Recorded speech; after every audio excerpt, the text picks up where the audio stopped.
tapos parang nagagaan yung hanap buhay ng mga bawat miyembro.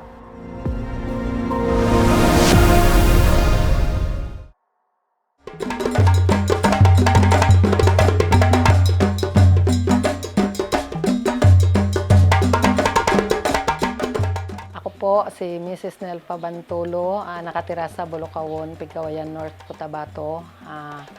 Ako po ang presidente ng Bulukawan Amiya Villagers Association. Basta 2015, parang na-approve ba na yung 3 barangay dito. Kami ang isa na mapalad kami na nakasama kami doon at nakakuha kami ng mga privilege no, galing sa region mismo. Yung pag-umpisa namin ng seminar sa Amiya, mga 3 months bago dumating yung mga ayuda, no? Mga intervention na ibigay sa amin. Sa bawat isa sa amin, nakakuha kami ng spray na abono, foliar, tapos yung para sa damo. Number 1, nakakatulong talaga sa bawat pamilyano na membro ng Amiya. At saka, hindi lang kami, nakakatulong kami sa mga kapitbahay namin kasi meron kami nabigyan ng mga ano doon, yung gipaanak ang baboy.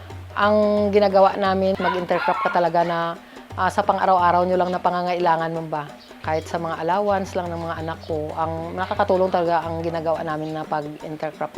Kagaya niyan sa pag-study ng panahon bala ma'am, pero yung umpisa na tinuruan kami sa Amiya, no? Kasi dati kahit na mag-ulan, hindi mo alam ba ma'am, pero yung panahon na yung naka-seminar ako sa Amiya, dito ko ba nalaman na ay dapat pala no, kung sa ano pa manilag ka sa panahon gani, nakakatulong din. Totoo, mag-ulan man talaga kasi yung pag naglabas yung abiso nyo sa ano, mag-ulan talaga. Pero tag-init talaga. Sabi ko, totoo pala talaga, no. Nakakatulong man din yung mga seminar. Pagdating namin dito ginamitin ko man yan sila na ganito yung seminar namin doon, ganito yung dapat nating gawin, ganito yung ginaturuan ko sila. Ginasabi ko rin sa kanila kung ano doon yung nakuha ko doon sa seminar. Ang nakikita ko talaga na malaki ang improvement ng mga membro mula yung ano. Kasi dati wala man masyado may nag-garden, pero yung umpisa na nag-Amiya kami, halos kahit na backyard sa mga bahay-bahay lang may mga garden sila. Ako po si Vicky Sibugan, nakatira sa Bulukawan, Pigcawayan.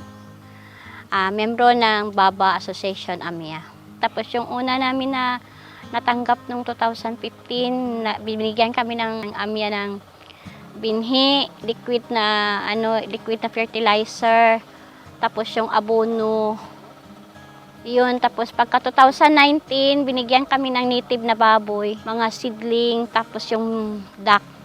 Ibang membro namin, mayroon siyang wala talaga mapagkunan, tulad niyan, kung gusto niya magtanim ng mga vegetable, wala siya mapagkunan ng vegetable.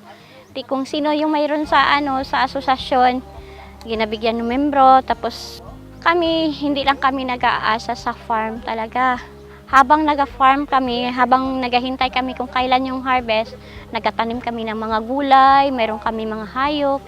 Kasi kung hintayin natin yung palay lang, parang wala tayong intervention tulad ng gulay, wala tayong pagkunan ng pang-araw-araw natin. Noon kasi yung wala pang Amiya, kami nag-aasa lang kami sa farming talaga. Parang wala kaming knowledge kung ano yung dapat namin gawin para meron kaming intervention ng ibang pagkunan ng income. Samantala yung pagdating ng Amiya, doon kami na-amat-amat na train kung paano siya kailangan pala mayroong intervention para pagdating ng drought o El Nino, mayroon ka ibang sources na mapagkunan. Kami nga mga membro ng Amiya o membro ng Baba Association ng Bulukawan, nagpapasalamat sa Amiya kasi malaki yung natutulong ng Amiya sa amin. Tulad ng pagbigay ng mga binhi sa amin, yung mga seeds, na seedling ng vegetable. Tapos binigyan kami ng fertilizer, binigyan kami ng melon, binigyan kami ng native na baboy, yung bibi, binigyan kami. At least yun, nagadagdag income yun kung napalago. Pareho sa inyo ma'am, salamat po sa mga panahon ninyo. At least, salamat sa inyo at salamat din sa Panginoon na binigay kayo. Malaki ang pagpapasalamat ko no sa Amiya na isa kami sa beneficiaryo no na nangyari dito sa sa barangay namin. Marami kami natutunan sa Amiya no, mga sa pag-garden, sa farming, sa lahat-lahat.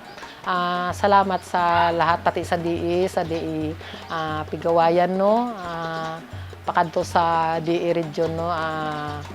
Malaki po ang pagpapasalamat ko sa inyo na isa kami sa mga natulungan nyo. Maraming salamat po. Sa ganang agrikultura, maunlad na ekonomiya.